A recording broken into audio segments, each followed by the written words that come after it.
좀 짚고 넘어갈 텐데, 치매에 관한 뇌과학은 어린이들의 두뇌 개발하고 정확하게 같아요. 그러니까 치매가 걸리지 않도록 생활하는 것은 연령대가 어린애들한테는 두뇌를 발달시키는 역할을 하는 거고요.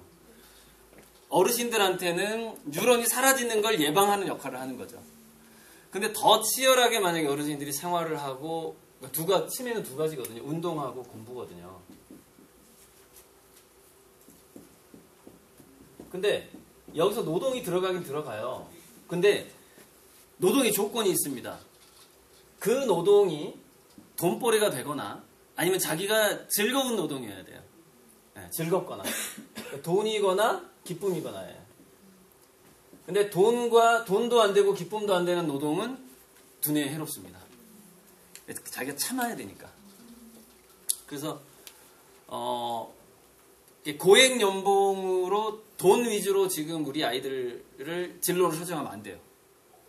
왜냐하면 앞으로의 시대는 가늘게 길게 벌어야 되는 시대거든요.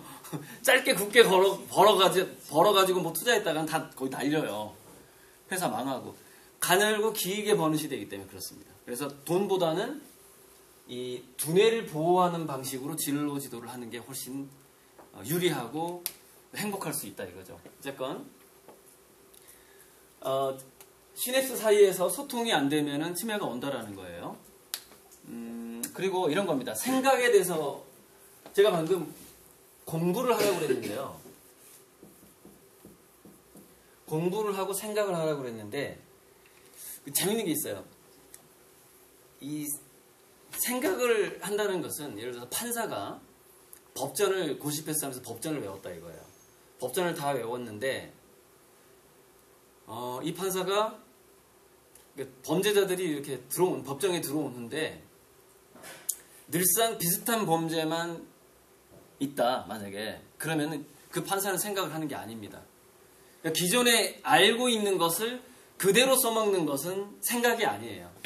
그거는 그냥 지식을 써먹는 단계죠. 생각이라는 것은 뭔가가 새로워야 돼요. 뭔가. 그러니까 뭔가 새로운 게 없으면은 그거는 공부도 아니고 생각도 아니에요.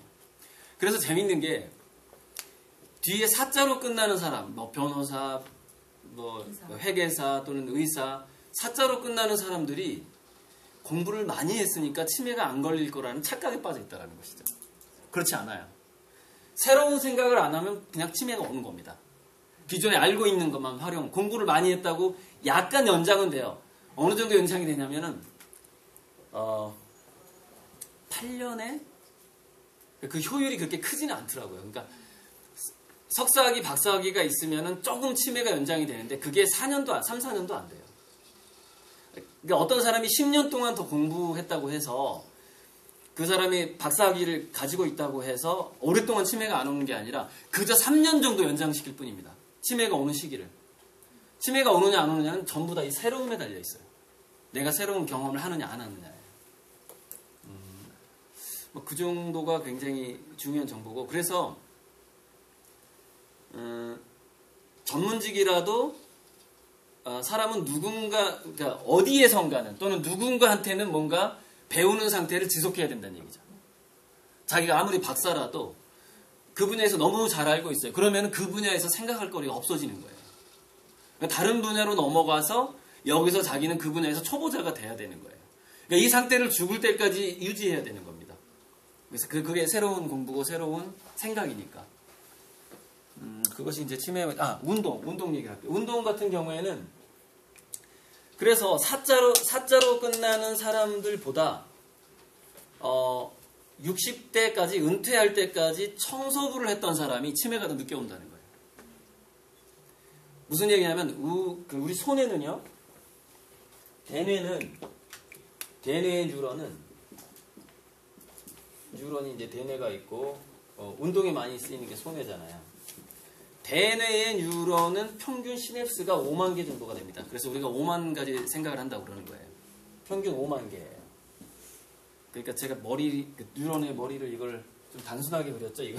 근데 여기서 또 있고 해서 이게 5만 개 정도 되는 거예요. 이게 뉴런 하나가 평균. 손에는 약 100만 개 정도가 됩니다.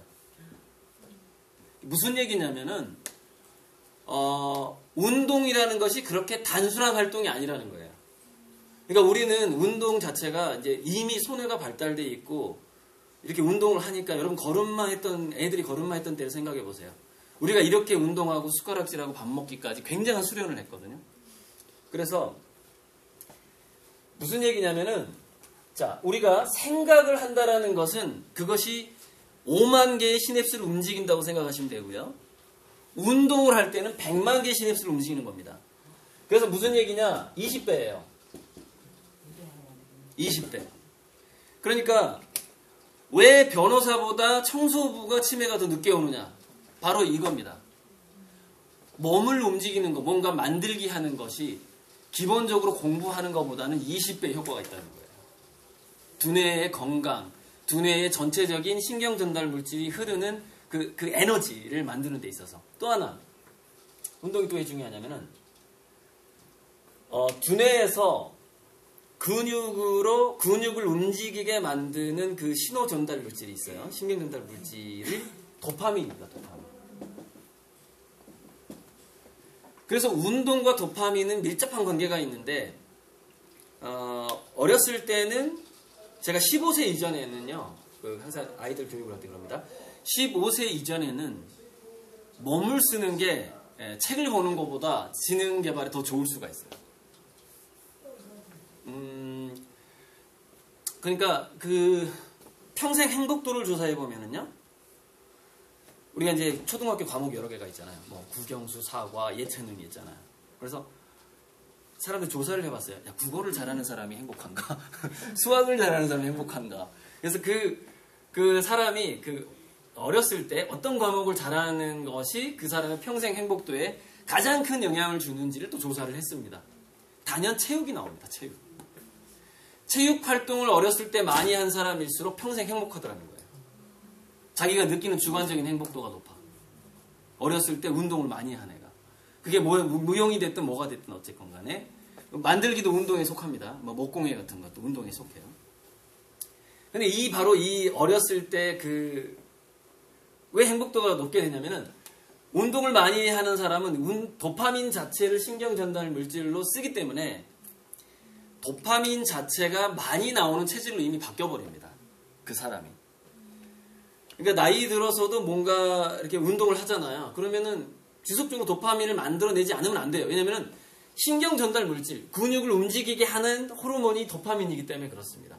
근데 도파민이 우리 신체의 신체와 심리에 하는 역할은 뭐냐면 의욕, 동기부여, 만족감, 뭔가 성취감 이런 걸 느끼게 만드는 물질이거든요. 그러니까 도파민을 주사만 해도 이런 게 느껴지는 거예요, 그냥. 근데 우리가 몸을 움직이게 되면은 외부에서 주사를 맞지 않았지만 우리 몸 스스로 이걸 만들어낸다 이거죠. 왜? 써야 되니까 자꾸 우리가 우물을 퍼야지 우물도 마르지 않는다는 얘기가 있듯이 도파민도 마찬가지예요. 그게 이제 어쨌든 이 치매와 도파민은 밀접한 관계가 있는데, 어쨌든 도파민이 줄어들게 되면 두 가지 질병이 와요. 파킨슨 병하고요. 근육이 잘 움직이지 않는 그 병하고 치매가 두 가지 오게 됩니다. 이제 치매에 대해서 잠시 이걸 끊고 다시 한번 보충 설명을 할 거고요. 근데 또 한 가지 치매와 관련돼서 알아야 될 게 이제 두 가지 호르몬인데, 하나는 도파민이고 하나는 아드레날린이라는 호르몬이에요.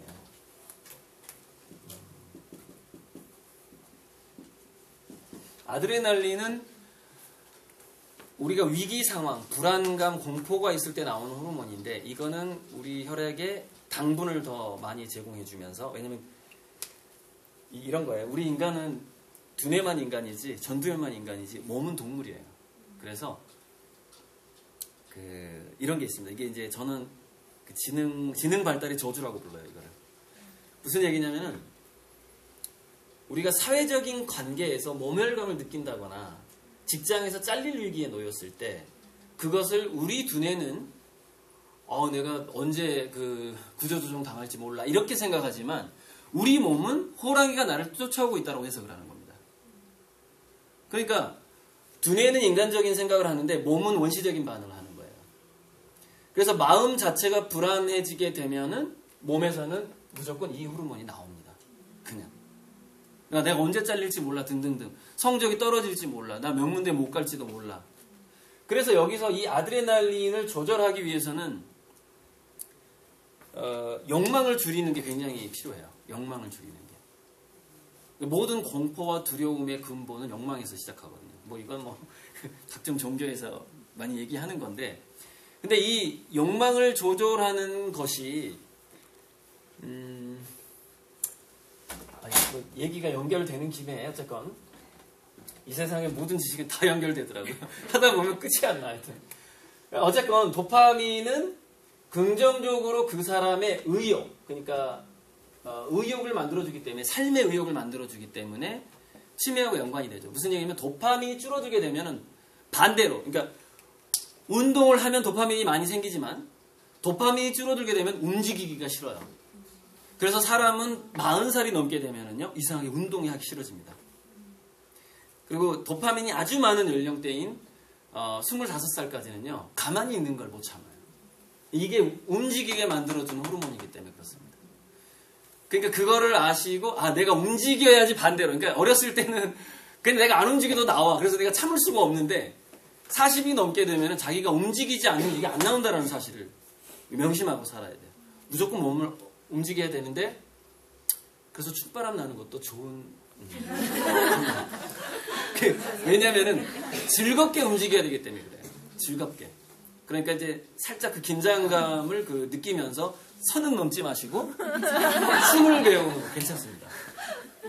그리고 아드레날린 좀 이제 가서 좀 마무리를 하자면, 아드레날린, 여기서 노래도 괜찮아요. 노래방 같은 그런 또 이게 그것도 운동이거든요. 그러니까 작은 소근육을 쓰는 것도 운동이라고 생각하시면 돼요. 만들기, 그림 그리기, 악기, 이것도 운동에 해당합니다. 꼭 춤만 운동이 아니에요. 예. 자, 그래서 아드레날린 같은 경우에는 그래서 혈관을 망가뜨려요. 두뇌 속에서는 걱정을 하지만 몸은 원시적인 반응을 하기 때문에 혈관을 망가뜨려서 혈관성 치매로 가게 됩니다. 그러니까 도파민이 부족하면 알츠하이머로 가요. 저거. 시냅스에서 신경전달 물질의 소통이 잘 일어나지 않습니다. 모든 생각의 의욕, 몸을 움직이고자 하는 의욕을 전부 얘가 담당을 하기 때문에 얘가 줄어들게 되면, 우리가 몸을 쓰지 않게 되면 생각도 하기 싫어져요.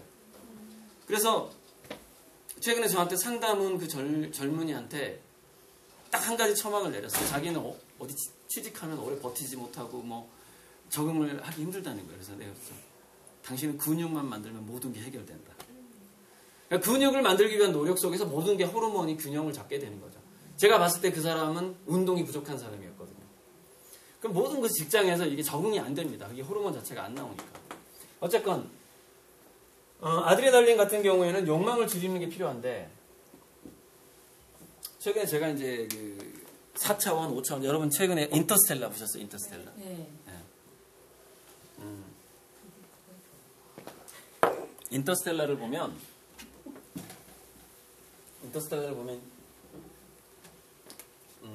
5차원이 나와요. 근데 5차원의 미래에서 과거에 있는 자신한테 메시지를 보냅니다, 이 사람이. 블랙홀에 들어가가지고. 그런데 그 영화에서 이게 나오죠. 그 소통이, 중력만이 소통의 매개체인 거예요. 그 어떤 것도 차원을 넘어서 내가 전달할 수가 없는 거예요. 그래서 얘가 그래비티, 중력을 이용을 해가지고 그 떨어지는 먼지를 바코드로 만들어냅니다. 그 영화에서 나와요. 근데 그게 일리가 있는 거예요. 그러니까 무슨 얘기냐면, 이 우주는 전체가 11차원이라는 거예요. 현대 물리학에서 수학적으로 증명한 건데, 11차원 중에서 여러분은 인터스텔라에서 단지 5차원을 봤을 뿐입니다. 제가 지금 욕망 때문에 아드레날린에서 이렇게 지금 넘어왔는데, 이 욕망이라는 것이 굉장한 우리 인생에 있어서 키워드라서 그래요. 공부에 있어서도 마찬가지고요. 그러니까 과거에는 창의성의 시대가 아니라 성실성의 시대에서는요, 욕망이 굉장히 긍정적인 역할을 합니다. 애한테 이제 부추기는 거야. 야, 잘 살아야지. 우리도 한번 떵떵거리고 살아보자. 너가 명문대 가는 게 우리 집안의 운명이 달려있어. 우리 예전에 그랬잖아요. 네. 그게 뭐냐면 욕망을 부추기는 거였거든요. 그 성장하고자 하는, 부자가 되고자 하는 자본주의적인 욕망을 부추겼어요. 근데 그게 우리가 성실성의 시대에는 1등, 2등, 3등을 따라하는 4등, 5등도 먹고 살만 했기 때문에 충분히 그 고액연봉을 받을 수가 있었기 때문에 욕망을 부추기는 게 통했죠. 근데 미래 창의성의 시대는 욕망을 부추기면 망합니다. 창의성을 가로막는 주범이 욕망이거든요. 창의성은 즐거운 몰입속에서만 나온다는 겁니다. 물론 그 아주 그 수준이 낮은 창의성은요, 막 몰아붙여도 나와요. 그러나 아주 결정적인 창의성은 정말 공자가 얘기했죠. 즐기는 놈을 이길 수가 없다. 뭐 열심히 하는 놈, 뭐 좋아하는 놈보다는 즐기는 자를 이길 수가 없다. 그래서 그걸 락지자라고 해요. 락지자. 이거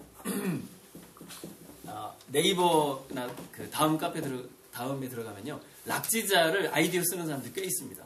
락지자를 즐기는 자가 이긴다라는 것도 그런 뜻입니다. 이게 락지자. 나는 이걸 즐긴다 이거죠. 어쨌건 욕망이라는 것은 모든 것을 즐기지 못하도록 만들어요. 그러니까 그 뭔가를 삶도 즐기지 못하게 만듭니다. 욕망이 강하면. 그러다 보니까 불안이 저절로 찾아오게 되고 이 아드레날린류의 호르몬이 많이 나오게 되고 혈관은 자꾸 막히게 되는 거죠. 당분하고 혈압이 올라가게 되면서, 혈압이 올라가게 되면은 그 혈관이 미세하게 상처를 입는데요. 그러니까 참 혈압하고 당분이 동시에 역할을 하게 됩니다. 당은 결정을 가지고 있어요. 뾰족뾰족합니다. 그래서 혈압은 세지, 당분은 나왔지, 내가 불안하고 걱정을 하고 있어요. 그러면은 혈관벽을 얘가 상처를 내는 거예요. 우리 눈에 보이지 않는 미세한 상처. 그래가지고 이게 점점점 표면이 매끄럽다가 울퉁불퉁해지는 거예요. 여기에 LDL, 저밀도 지방이랑 당분이 엉겨붙게 되는 겁니다. 여러분, 풀이라는 것도요, 여러분 풀칠해가지고 유리 붙일 수 없어요. 유리는요, 공기압으로 붙어 있는 겁니다. 표면이 매끈한 것들. 그래서 유리 나르는 사람이 이걸로 날라요. 그 공기압으로 나르는 거거든요. 풀칠이 안 돼요.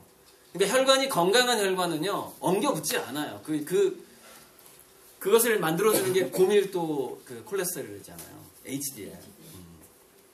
붙지를 않는데, 여기가 이 혈관벽이 망가지니까 그 혈관성 그 혈전이 오는 겁니다. 혈전이라든가 뇌졸중의 원인인 동맥경화가 오는 것이죠. 동맥경화라는 게 혈관이 상처를 입기 때문에 동맥경화가 오는 거예요. 어쨌거나. 자, 그래서 다시 차원으로 넘어가 볼게요. 그래서 이 다차원의 세계에서 욕망은 어떤 역할을 하게 되냐면 이런 겁니다.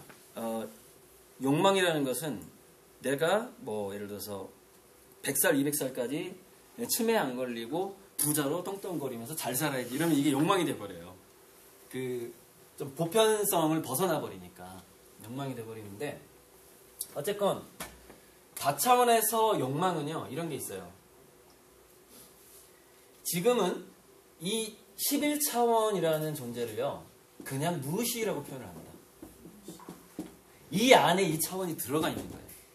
근데 5차원 이상, 6차원, 7차원의 세계가 이렇게 내부에 겹쳐져 있다고 하는데, 거기에 대한 얘기는 이제 제가 또 다른 유튜브 강의가 있어요. 근데 어쨌든 이 무의식 속에가 다른 차원이 숨어 있는데, 우리 현상계로 드러나는 것은 4차원만 드러나요. 시간하고 공간만 우리가 느낄 수가 있어요. 그리고 바로 밑에 있는 게 이제 5차원이고, 그 이상의 차원은 정말 우리가 알 수 없는 그런 무의식 속에가 들어가 있는데, 이 욕망이 하는 역할이 뭐냐면 4차원에서 우리가 삶에서, 현실 삶에서 욕망을 품게 되면 무의식에서는 그 반대 현상이 일어난다는 거예요. 반대 현상. 그러니까 이런 거죠. 우리가 현실에서 뭔가를 막 간절히 바래요. 자기가. 근데 이 간절히 바라는 건 괜찮은데 욕망을요, 지금 복잡해져서 제가, 욕망을 뭘로 바꿔야 되냐면요, 의도로 바꿔야만이 모든 것이 이루어지는데, 욕망이 의도로 바뀌는 원리가 있어요. 그게 뭐냐면은 작은 실천이 없으면 욕망은 욕망으로 남게 됩니다. 그러니까 욕망이라는 것은 작은 실천이 플러스가 되면은 그것은 의도로 바뀌어요. 의도라는 것은 그냥 미래에 대한 어떤 그림에 대해서 내가 믿음이 생기는 단계를 말합니다. 그래서 하루하루 매일매일의 그 작은 목표를 이루어가는 실천이 없으면 절대 기적이 일어나질 않아요. 이상하게 반대 현상이 일어납니다. 그러니까 자, 현실 세계에서 욕망을 품게 되면 무의식 세계에서는 어떻게 느끼냐면은 제가 욕망하는 거 보니까 뭔가가 많이 없나 봐 라는 생각을 하게 되는 거죠. 그러니까 우리가 국어를 하게 되면 누군가가 우리한테 국어를 하게 되면은 쟤 가난한가 봐 이렇게 생각하잖아요. 근데 그게 제가 욕망하는 거 보니까 뭔가 많이 부족한가 봐라는 이 인상이 무의식에 찍혀버려요. 그래서 이상하게 욕망할수록 가난해지는 현상이 계속 일어나게 됩니다. 이게 이제 그 시크릿이라는 론다 번이 쓴 시크릿이라는 책에서